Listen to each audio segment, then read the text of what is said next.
tarde a todos os companheiros e companheiras que estão aqui hoje para assistir mais uma live da Unisol com o tema Economia Solidária, o Novo Agora.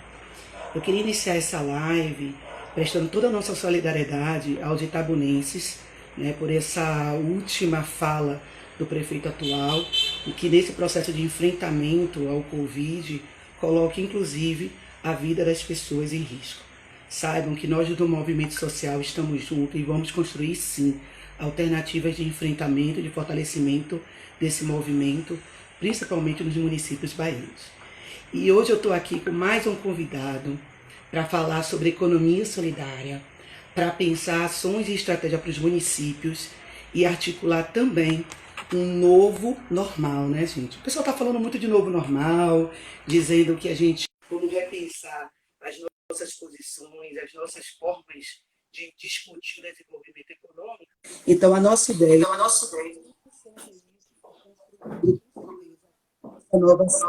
eu gostaria de agradecer muito ao nosso companheiro Guilherme Simões, porque aceita o nosso convite e está aqui hoje com a gente para a gente debater mais um programa do Ciclo de Debate da Unisol e pensar esses municípios baianos como estratégia de desenvolvimento econômico e social. Boa noite, Geraldinho. Está me ouvindo, Anne? Está me ouvindo? Estou ouvindo. Só está um pouquinho de ruído, mas está ótimo. E eu estou com a imagem congelada, me parece também, não estou? Tá aparecendo um pouquinho. Vou tocando assim mesmo para ver como é que a gente resolve.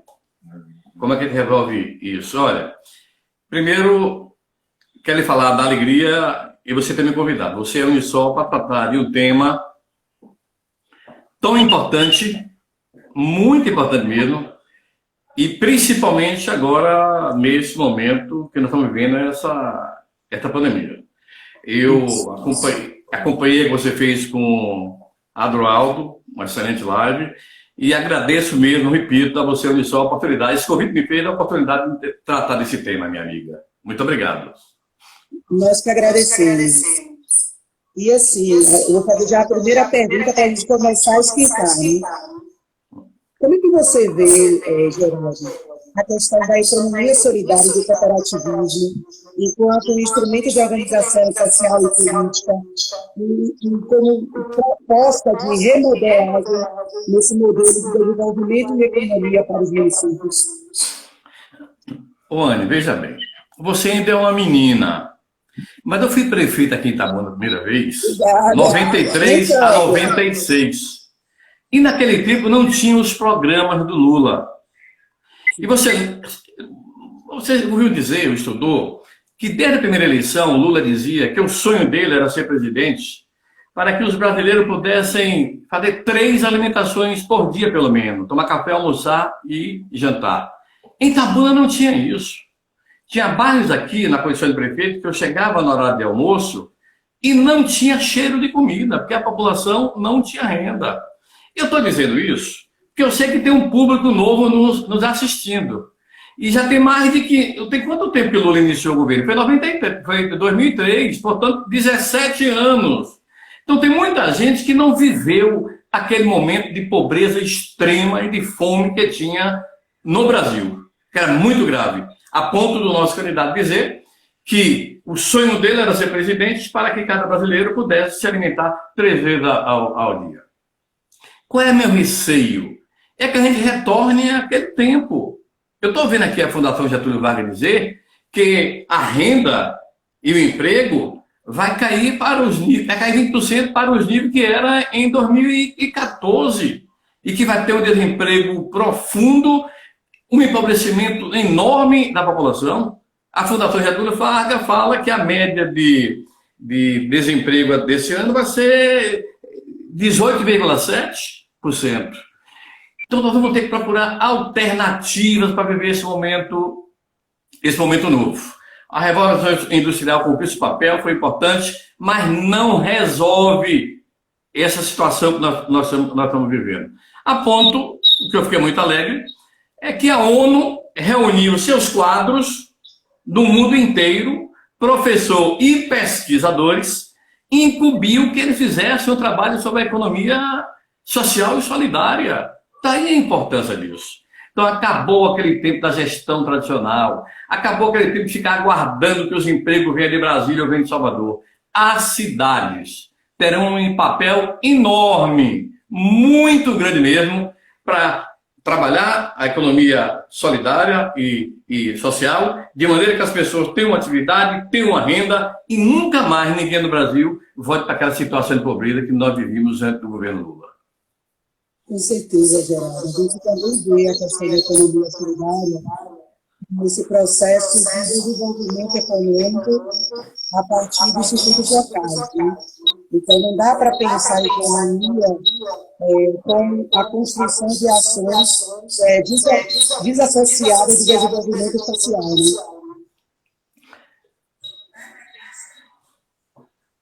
Você está me ouvindo, Geraldo? Eu estou me ouvindo. Você repete a última frase que você fez aí? Eu estou falando que não dá para mais para a gente pensar crescimento econômico desassociado de desenvolvimento social. Né? Ou a gente começa a pensar nessas novas modalidades a partir dos municípios, que é a base estruturante, ou a gente vai estar o tempo inteiro construindo ações pontuais e não estruturantes. Né? Exatamente. Deixa eu dizer uma coisa. Quando é empresa, os prefeitos gostam, eu também gostava. Aliás, uma vez eu tomei uma bronca de Lula, porque quando a indústria automobilística no mundo quis ir para o Brasil, em 93, eu preparei um projeto e apresentei ao governo da Bahia para que viesse para Itabuna, que era a Renault. Terminou indo para São José dos Pinhais, no Paraná.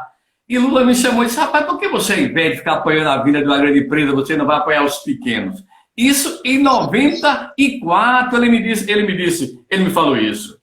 Porque quando a empresa grande chega no município, ela quer terreno, o melhor que tiver, se for possível até que é o terreno da prefeitura, a sede da prefeitura, quer isenção de imposto por 15 anos, quer terraplanagem, quer que leve água, quer tudo. E depois ainda com a ajuda do governo, ainda vai no Devem Bahia, no Banco do Brasil, no BNDES, nos bancos oficiais, para conseguir dinheiro para fazer essa empresa. Tudo direitinho para ele.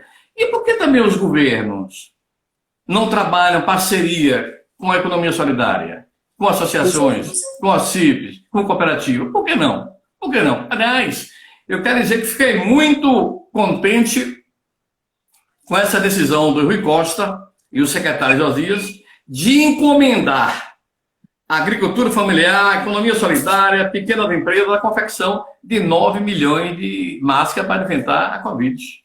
Decisão extraordinária. Agora você imagine se a gente estender isso para a farda dos alunos, para as fardas dos vigilantes que prestam serviço ao Estado, para uma série de coisas que o Estado precisa.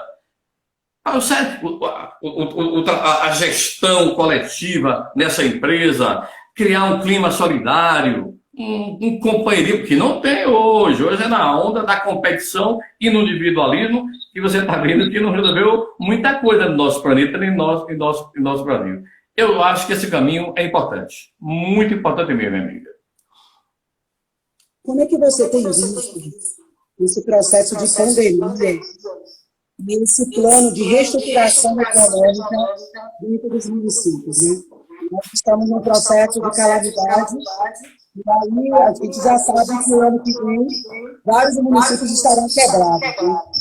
Praticamente dentro das suas receitas, das suas arrecadações, das suas estruturas de fundo. Como é que você vem percebendo esse modelo de ação, não só emergencial, mas estruturante para garantir que os municípios retomem o seu desenvolvimento econômico?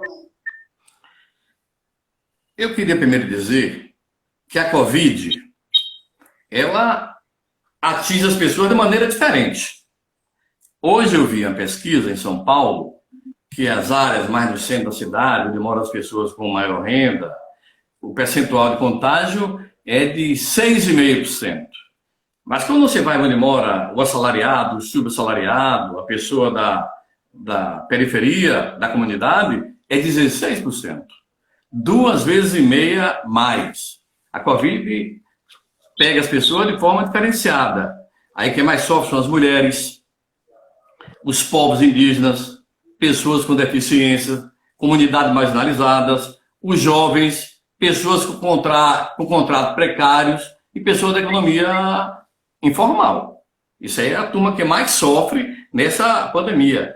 E é que vai vai sofrer a maior consequência também no pós-pandemia, por conta do empobrecimento que eu falei que está ocorrendo e dos empregos que estão ocorrendo. E outro detalhe que eu quero dizer. Às vezes, as pessoas acham que é melhor ter um vínculo empregatício, porque lá é carteira assinada, lá vai receber 13º, vai ter férias. Isso vai diminuir no mundo. Esse contrato formal em que meu pai estava acostumado, o seu, eu, isso vai diminuir. Outra alternativa precisa ser buscar. Preservar meio ambiente, de solidariedade, de relação humana, democrática, de capacidade, de capacitação, de autogestão, é economia solidária. Não tem outro. Agora aí não pode ficar só na boca, né? Não pode ficar só no discurso. Tem que estar, por exemplo, no orçamento do município. Não tem como não estar no orçamento do município. Tem que estar. Não é isso? Deixa eu dizer uma coisa. Não é economia solidária, mas é microempreendedorismo. Em 2002, eu instalei em Itabuna a instituição comunitária de crédito, o Banco do Povo. Ótimo. Fiz um aporte de recursos e, desde que eu saí da prefeitura, nenhum prefeito ajudou. Mas ele foi feito de tal maneira, construído de tal maneira, para você ter uma ideia, é um exemplo de entidade de crédito, de microcrédito na Bahia, que tem 4 agências dela. Pra você ter uma ideia, ela foi instalada, o Banco do Povo foi instalado em 2002, ele já emprestou 32 milhões de reais, já fez 16 mil contratos, beneficiando 5 mil microempreendedores. Tá lá com a equipe boa, trabalhando. Olha o que um banco desse fez. Agora imagine um banco desse com mais ajuda oficial, trabalhando no fundo garantidor, ajudando mais entidades. Ele não empresta hoje a economia solidária, empresta mais ao microempreendedor, porque não teve a demanda. Nós podemos fazer demanda e podemos fazer aporte de recursos para que esse banco continue funcionando. E junto com o poder que a prefeitura tem, que não é pequeno, abrir as portas também dos bancos oficiais, que sempre dificultam as coisas para os pequenos empresários organizarem cooperativa em associação. Não tenho a menor dúvida disso. Entendeu, meu irmão? Esse é o caminho. Sabe o que acontece, Geraldo? Algumas pessoas têm uma ilusão que a economia solidária ela só organiza a produção. Não é o caso. A economia solidária também tem proposta de crédito, né? De pensar os bancos de crédito, as cooperativas de crédito. Sim, sim. Nós temos uma experiência que é fantástica em Maricás, né? No Rio de Janeiro, onde o município tem um modelo de economia local e tem, inclusive, uma onda social para organizar a produção, para organizar a rede de consumidores, para pensar em proposta de investimento para o pequeno produtor, para o microempresário. Então, na verdade, o projeto da economia solidária, ela tem uma amplitude de pensar o município mais amplo, né? Mas ações mais estruturantes e também garantindo a base do movimento social como corresponsável dessa relação. Então, eu acho que, para além de resolver o problema do desenvolvimento econômico, ela garante também a organização comunitária. Sim. E o debate da cultura mais cidadã. E isso nós vamos precisar muito na pós-pandemia. Oni, deixa eu lhe fazer uma consulta. Você sabe que também tem as pessoas que faz biquinho quando você fala de economia solidária. Não é isso? Aliás, eu quero dizer que os governos tradicionais, eles não trabalham com isso. Isso aí são mais para os governos progressistas. São mais para os governos progressistas. Então faz biquinho. Quando alguém me pergunta, e aí, Geraldo, onde é que você viu um caso desse assim? Entende? Era uma pergunta que eu queria lhe fazer. Eu sei que tem muita coisa no estado da Bahia. Eu sei que tem muita coisa mesmo. Eu vejo o Wagner falando muito, que é outro entusiasta que está dando uma contribuição enorme no Senado, tanto introduzindo na nossa Carta Maior uma parte da ordem econômica, incluindo aí a economia solidária, como também uma legislação ordinária tratando desse tema que vai ser muito importante para a gente.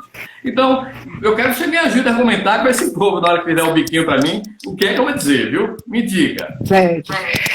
Na verdade, nós temos aqui na Bahia a grande sorte, né, de ter um governo que pensa a economia solidária e que pensa o modelo de desenvolvimento econômico onde as pessoas sejam o centro, né? O Wagner, ele já travava esse debate quando ele estava no Ministério do Trabalho e quando surgiu a Secretaria Nacional de Economia Solidária, no governo do ex-presidente Lula. E quando ele fez aqui o primeiro governo dele, aqui na Bahia, ele criou também a Superintendência de Economia Solidária ligada à Secretaria do Trabalho. Para você ter ideia, hoje, no Brasil, a gente só tem 3 superintendências, todas de governos progressistas. Então, pensar esse modelo de economia, mas não numa perspectiva de que é um modelo de tutela, de que é de assistência social, mas que é de ordem econômica, foi só esses governos que trouxeram essa pauta. Eu acho que muitas pessoas desconhecem um pouco do que é tudo isso, sabe, Geraldo? As pessoas às vezes acham que a economia solidária é só o artesanato, é aquelas feirinhas locais, e não consegue ver que ele pode organizar empresas, indústrias, a área de metalurgia, a área de calçado, o comércio, o serviço. Então, ele é, na verdade, um meio de gestão de forma coletiva que garante aquela disputa que nós fazemos da questão do capital e trabalho. Então, é você entregar à classe trabalhadora a gestão do trabalho. Então, existem legislações hoje que podem dar suporte, inclusive aos municípios, para que eles apliquem essa realidade e construam uma estruturação econômica. E eu fico muito feliz, Geraldo, em ver pessoas como você, que têm toda essa expectativa e que respeitam essa dinâmica, sabe? E que pensam a economia para além da questão meramente financeira, mas da inclusão das pessoas nesse processo, na geração de trabalho, né? Na geração de desenvolvimento social. Deixa eu lhe falar uma coisa. Eu sempre fui um apaixonado por Paul Singer, que não está mais no nosso meio. E por o Postman, que já veio até quem Itabuna no governo meu tratar de economia. Então, quando vai falar de economia solidária, eu sempre penso neles dois. O Singer primeiro e o Postman mais recentemente na atualidade. Nós aqui, no sul da Bahia, nós temos 2 universidades espetaculares. Nós temos a Universidade Estadual, que é a UESC, onde eu me formei em administração, que tem um reitor comprometido, progressista, conhece a região e que eu sei que veste essa camisa. E temos também a nossa Universidade Federal do Sul da Bahia. Olha, 2 universidades públicas que eu sei que pode prestar um serviço enorme a essa causa. É exemplo do que o Singer e o Postman prestava e presta hoje. Aí, como é que você acha que a gente pode conversar com a universidade, desenvolver mais a universidade, tirar ideias dessa universidade para pavimentar mais o caminho da economia solidária? Me dê ideia em relação a isso. As universidades já são parceiras, viu, desse movimento. Então, a gente aqui na Bahia já tem as chamadas incubadoras. A gente tem na UFRB, a gente tem na UNEB, a gente também tem as ITCPs, na UFBA, a UFSC foi muito parceira em algumas ações, principalmente de formação para esse movimento. Então, as universidades já fazem um papel, através dos seus núcleos de extensão, não só no processo de formação, mas na garantia de tecnologia social e conhecimento, né? Da organização desses negócios. Porque o que a gente precisa comumente é que esses empreendimentos, essas cooperativas, associações, elas precisam ter viabilidade econômica também, né? Elas precisam gerar empresas, porque elas precisam ser um modelo desse espaço, dessa disputa com a economia hegemônica, né? Então, já existe um trabalho, um grande caminho. A Bahia, Geraldo, é um celeiro desse debate. Nós somos reconhecidos mundialmente, não só pela experiência na agricultura familiar, mas por todos os debates que nós vamos fazer no campo do cooperativismo solidário. Então, a gente tem aqui uma grande oportunidade de construir para o próximo ano uma formulação a nível de políticas públicas que garantam a retomada do nosso modelo de desenvolvimento econômico, apoiado sim, porque a gente precisa dizer, né? Isso é um modelo progressista, isso é um modelo orgânico de um partido que pensa nos trabalhadores, a gente não pode falar que não é, porque é nesse lugar que nós militamos, que é nesse lugar que nós nos apoiamos. E aí a população precisa estar muito consciente, né? Nós estamos num ano muito decisivo, vai ser um ano eleitoral. Então a gente precisa ter muita consciência para onde nós vamos atentar e para que pessoas nós vamos escolher para nos representar nesses espaços públicos.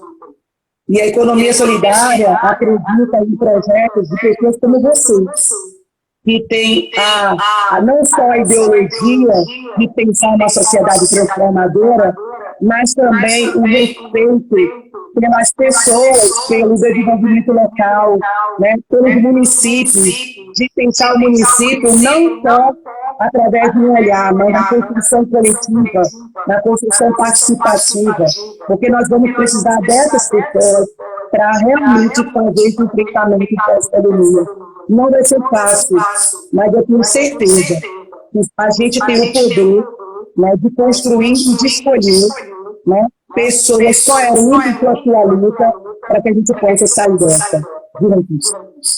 Obrigado, obrigado. Quando a gente fica na minha idade, passa a contar também umas histórias. Deixa eu te contar uma. Um dos governos meus daqui em Itabuna, aqui tinha uma cooperativa de produtores que produziam um queijo e uma manteiga famosos no Brasil, que era o queijo Cogrape e a manteiga Cogrape. Quando eu tomei posse, eles iniciaram um processo de falência. Aí eu fiz uma linha de produção para a rede escolar, de achocolatado, queijo, pão e manteiga para merenda escolar. Enquanto durou o meu mandato, essa cooperativa existiu normal. Legal. Mas aí o meu mandato terminou. E o sucessor, que era até um pecuarista, não deu a atenção que eu dei. E essa cooperativa, com a marca que tinha do queijo e da manteiga, fechou. E tinha 80 funcionários. Depois que passou, eu fico pensando, eita, não seria uma autogestão de funcionário? Aí os equipamentos foram depreciados, sede ninguém sabe por onde foi, e nós perdemos uma instituição importante que poderia ser perfeitamente. Isso é uma avaliação que eu faço de mais recentemente. Isso eu estou falando foi em 93, 90 a 96. E eu ajudei uma cooperativa que não era de pequeno, era uma cooperativa de agricultores. Fica imaginando, nos tempos mais recentes, de Lula para cá, uma organização dessa recebendo apoio e os funcionários assumirem a gestão e manter os empregos, a compra do leite que fazia aqui na região e a venda da manteiga que era tão procurada no supermercado do estado da Bahia. Então, bora ver se para frente, se acontecer um caso desse, uma ideia dessa, a gente adote e os trabalhadores assumam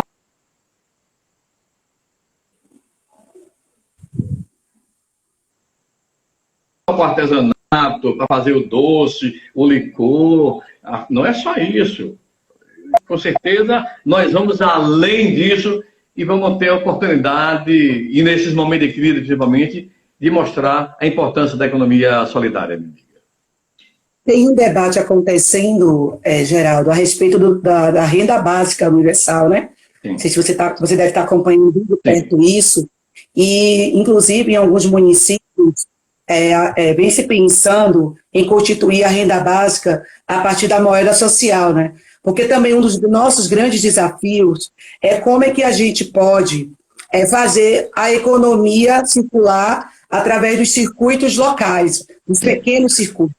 Porque, às vezes, nós fazemos investimento nos municípios e o que acontece muito é assim, você faz um investimento numa estrutura produtiva e, muitas vezes, esse recurso ele vai para fora do município, né? Ele não roda, inclusive a própria produção daquela a unidade de beneficiamento, daquela estrutura cooperativista, não circula dentro do município, não garante, vamos dizer, a redistribuição, né, do debate ali, vamos dizer, do mercado local, que vai dar, inclusive, sustentabilidade para se investir em novas iniciativas. Então, a moeda social tem sido um grande debate dentro dos municípios para a garantia de você não só criar uma rede de produtores, mas também consolidar uma rede de consumidores, para que as pessoas consumam localmente, para que as pessoas continuem, na verdade, desenvolvendo métodos e instrumentos de desenvolvimento social que é tão importante para nós. Então, para além de criar essas iniciativas, a gente pensa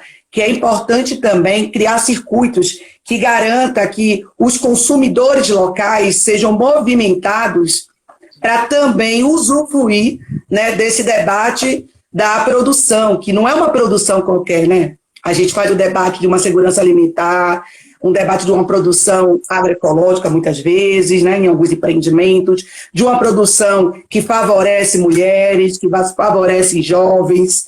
A gente precisa também dizer isso, que isso também é um espaço para garantir o debate e a abertura de jovens no mercado de trabalho, mas em uma outra modalidade.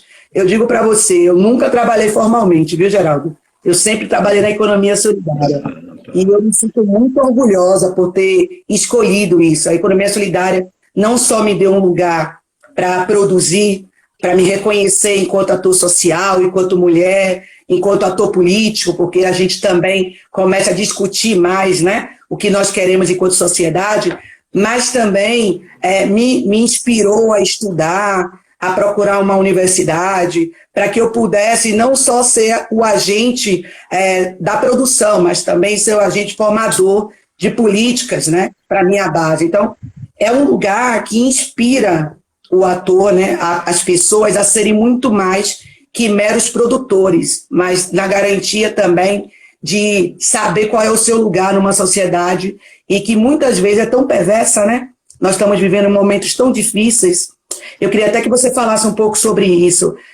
A gente teve algumas coisas essa semana, a gente sabe das dificuldades que o nosso povo aí em Itabuna está sofrendo com o processo da pandemia. Como é que você tem visto isso? O que você pensa, né, a nível de futuro, de perspectiva, de como construir uma porta de saída, né, para esse povo aí que está tão sofrido? O município tem apresentado alguns índices, né, bastante preocupantes no estado, e a gente fica aqui tentando torcer para que a gente consiga sair dessa crise o mais rápido possível. Como é que você tem visto essa situação?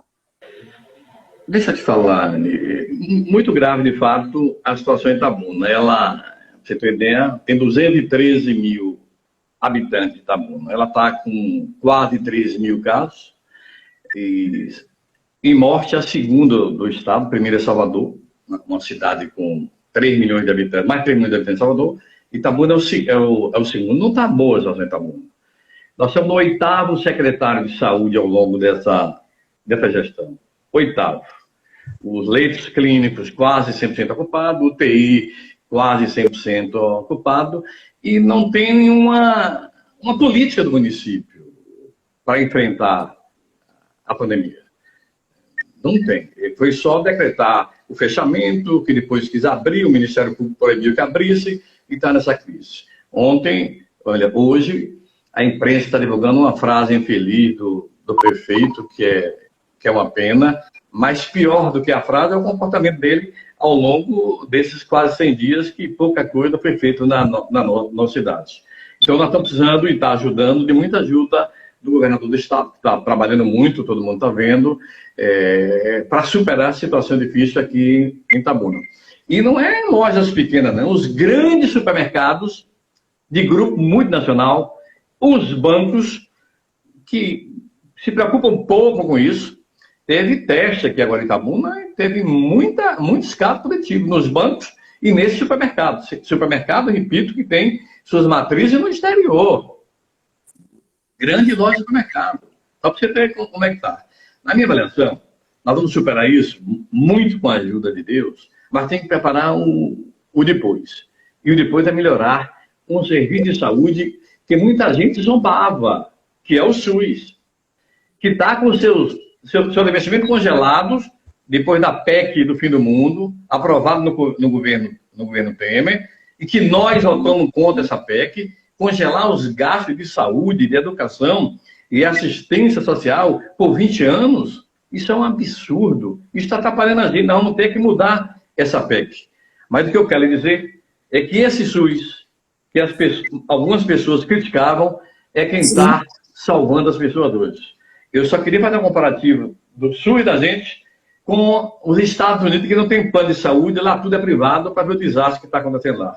Nós temos todo que sermos, né? Nós temos que defender o SUS. Mais investimento e melhorar a qualidade. E tem a outra coisa, é que nós comentamos no meio da live que vai ter um empobrecimento das pessoas. Gente vai perder emprego e gente vai perder renda. Então tem pessoas que tinham plano de saúde que não vai poder continuar com plano de saúde, vai recorrer ao SUS. E aí o SUS tem que se preparar para isso. Que tem que melhorar, tem que ter mais controle social com o Conselho Municipal de Saúde, Conselho Estadual de Saúde, mas esse serviço público, saúde, assim também como a educação, vai ter que melhorar muito, muito, muito mesmo, porque você sabe que o vírus não vai estalar o dedo e não vai embora. Não. Ele vai conviver com a gente aí. Nós vamos ter que aprender a conviver com ele, exatamente, né? Exatamente. Então, esse serviço de saúde precisa estar funcionando. Precisa estar funcionando. Com mais recursos, com melhor administração, com profissionais preparados, tudo, para que a população não sofra como está sofrendo aqui em Itabuna. Quase 3 mil adquiriram o vírus e já estamos chegando aí a 70 mortes. Aliás, a Prefeitura de Itabuna trabalha um turno. Eu estou dizendo que as gestões do ano que vem em diante vai ter que trabalhar 3 turnos. Porque vai precisar de posto médico funcionando de noite, de UPA funcionando de noite, vai precisar da escola, porque nunca mais o programa de educação de jovem e adulto foi abandonado, precisa retornar. Então vai ter que melhorar ação social, vai ter que melhorar saúde, educação e na economia, colocar como central a questão da economia solidária. Isso aí não tenho dúvida que vai ser dessa maneira, minha amiga. Com certeza, Gerardo. A gente tem visto, né, principalmente na questão da educação, esse ano foi um ano perdido, né, basicamente. A gente está em um processo, principalmente para as escolas públicas, né, onde as próprias crianças não estão tendo acesso. Algumas escolas particulares tiveram a questão das aulas remotas, que mesmo assim, dentro da perspectiva da educação, não consegue substituir uma aula presencial, principalmente para o fundamental, né? E aí, se a gente também não pensar que essas pessoas, além de todas essas questões que estão sendo colocadas, elas vão estar mais na informalidade, porque a informalidade tende a crescer muito, ela já é, no estado da Bahia, quase 30%, né? O nosso número de informalidade, de pessoas que vivem na informalidade, que vivem dos pequenos bicos. Que o trabalho formal sempre foi uma ilha para nós. Né? Ele sempre não conseguiu, a gente sempre teve o exército, como o Marx lá dizia, né? O exército industrial de reserva, que é assim que o capital se reformula. Semana passada eu também estava até te discutindo um pouco do capitalismo de vigilância, dizendo um pouco disso, né?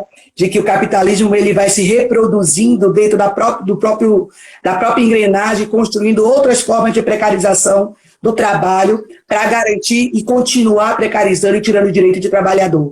Então, se a gente não pensar que esse é o novo lugar, e aí o povo fala muito de um novo normal, e eu fico me perguntando, que normal é esse que as pessoas estão falando e dizendo, porque a gente já vivia numa normalidade de tanta exclusão, de tanta desigualdade. Então, as pessoas que vão estar assumindo esse posto vamos dizer, da gestão pública, vão precisar ter muita firmeza, né, do entendimento dessa disputa, de que o trabalhador, de que as pessoas, de que as mulheres, de que os jovens precisam ser incluídos. Porque se a gente não conseguir garantir, né, a inserção pelo trabalho, dificilmente nós vamos conseguir que a economia se movimente dentro dos municípios, né? Porque se a pessoa não tem como, ela não tem poder de compra, ela não vai conseguir circular dentro do próprio município. Então, eu acho que é muito importante pensar nessas modalidades. Claro que a economia solidária não vai ser a única saída.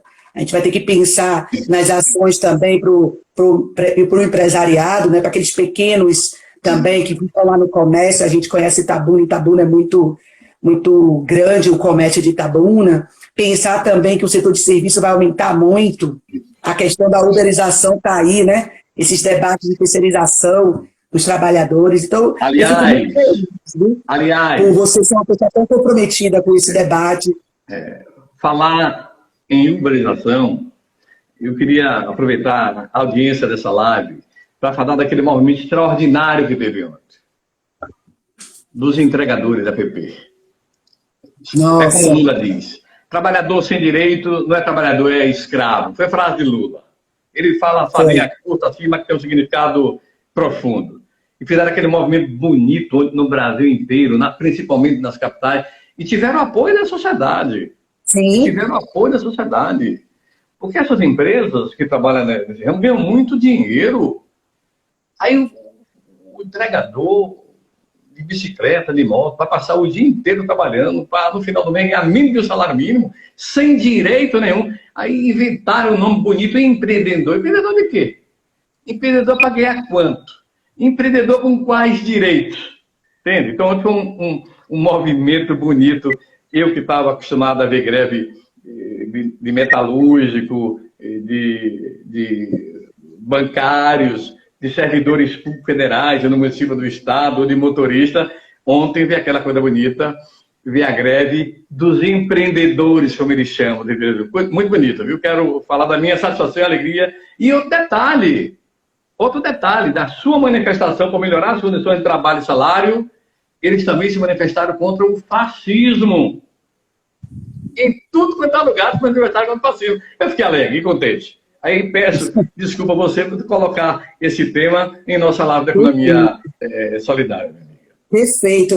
E aí, só para te dizer, a economia solidária é tudo isso, Geraldo. Aqui é esse lugar. Vamos pensar aí nesse movimento dos entregadores, né? Dos deliveries. Isso poderia ser uma cooperativa, não poderia? Sim. A única diferença é que nós temos um aplicativo, um sistema de informação e de comunicação, que tem um dono aí, que, na verdade, ao invés de ter uma gestão compartilhada, coletiva, tem alguém que ganha e que precariza o outro. Sim. Então, a gente também precisa começar a pensar nesses lugares como espaços onde os trabalhadores retomem a sua gestão, o seu lugar de protagonista, né? Então, às vezes, a gente fica meio que pensando, mas será que a gente não pode também trabalhar nessa perspectiva? Claro que sim. De organizar a logística, de organizar o serviço? Claro que sim. Dando garantia para os trabalhadores, porque o que está acontecendo é isso. Aí entro de novo no capitalismo de vigilância. Eles percebem os instrumentos que muitas vezes são do corpo, do movimento, da base do movimento social, porque cooperativismo, associativismo vem da base do movimento social, e aí eles trocam o nome e dizem, olha, você vai ser agora empreendedor, né? Agora empreendedor sem direito, empreendedor sem proteção social, empreendedor sem subsídio, empreendedor sem crédito. Então, na verdade, eles criam as formas de precarização do trabalho, principalmente para manter o circuito especulativo. Se a gente for fazer uma avaliação, os bancos estão adorando a pandemia, né? Porque é o único sistema que não entrou em crise. Porque está lá o sistema especulativo ganhando muito bem, continuando emprestando e sabendo que no pós-crise vão precisar emprestar muito mais, né? Porque vai ter muita gente precisando retomar os seus negócios e os bancos vão ser a bola da vez, né? Com os grandes juros que eles vão colocar e as taxas aí bem para cima para não garantir o acesso a todos. Como é que você vê isso também, Geraldo? Rony, eu estou apanhando aqui na live do telefone. Agora que você estava falando, tocou aqui o telefone e o ouvi baixo. Você me fez alguma pergunta ou você fez uma explanação, minha amiga? Não, eu estava falando para você que algumas pessoas, inclusive, estavam falando que o sistema capitalista está em crise. E aí eu fiquei pensando aqui que o grande instrumento do sistema capitalista são os bancos, né? É o sistema financeiro. E o sistema financeiro, nessa crise da pandemia, tem lucrado, né? Porque o que aconteceu? A questão do crédito, da assistência, porque as pessoas não podem trabalhar, estão precisando de dinheiro, inclusive para manter os seus negócios, a questão do capital de giro. Então, é o único sistema que está movimentando e que não conseguiu perceber a pandemia. É o sistema bancário. E no pós-pandemia tende a crescer muito também, né? Porque nas nossas economias quebradas, muitos vão pensar nos empréstimos como forma de retomar essa economia. Você me ouviu? Tem um ponto aqui que melhora o som. Cadê o som? Tem um ponto aqui em cima que melhora o som aqui em cima. Cadê? Você está me ouvindo agora? Um minutinho. Pode dar o que fechei. Aqui? Aqui tem um ponto que melhora o volume. Meu som aqui tá ruim. Volta. Aí pela fora.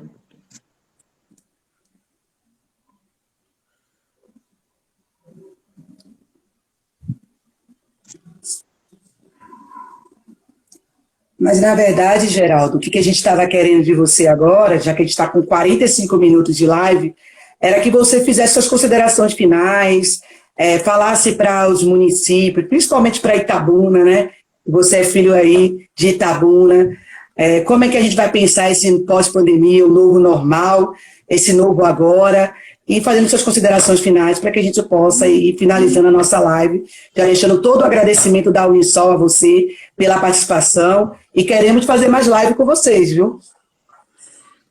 Bueno, primeiro agradecer a oportunidade que você me deu e a Unisol de expor esse trabalho e dizer o seguinte, nós estamos debatendo, ouvindo entidades, pessoas, preparar um plano de governo simples, não vai ser muitas páginas não.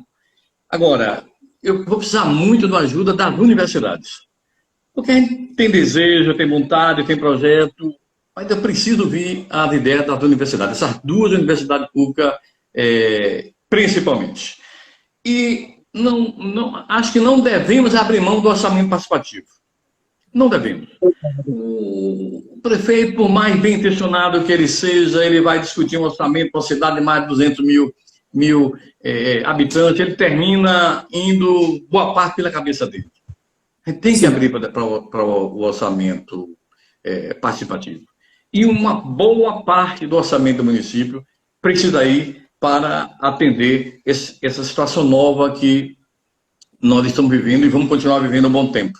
Enfrentar a crise da pandemia e do pós-pandemia. Aí eu falei que a gente tem que melhorar a saúde, a educação e a assistência social e atividade produtiva da economia solidária. Não tem nada pior do que uma pessoa desempregada. Eu sei como é que é uma pessoa desempregada. Eu via como uma pessoa humilde chegar na prefeitura fazer pedido, de cabeça baixa, dependendo de um e de outro. Ela precisa ter a renda dela. E se não tem mais um emprego formal, que paga salário, que assina carteira, que tem fundo de garantia, tem que ter uma atividade produtiva e uma renda. E aí que entra a economia solidária, minha amiga. Vou lhe consultar muito, vou precisar muito de sua ajuda para esse trabalho que nós vamos fazer aqui na campanha e na gestão. Nós que agradecemos muito, Geraldo. É um prazer ter um companheiro tão dedicado como você, principalmente sabendo que a gente vai poder construir muito mais ações. A gente tem uma grande satisfação em poder fazer parte também dessa construção. O que precisar da Unisol, estamos à disposição. Pode contar com a gente nesse processo de reestruturação, sim, estaremos juntos. Viu? Muito obrigada. Nada. Uma boa semana para vocês. E, companheiros, nós vamos continuar todas as quintas-feiras, viu? Tá. Vem falar de economia solidária, o novo agora. Tchau, gente. Obrigado, amiga. Obrigado. Tchau.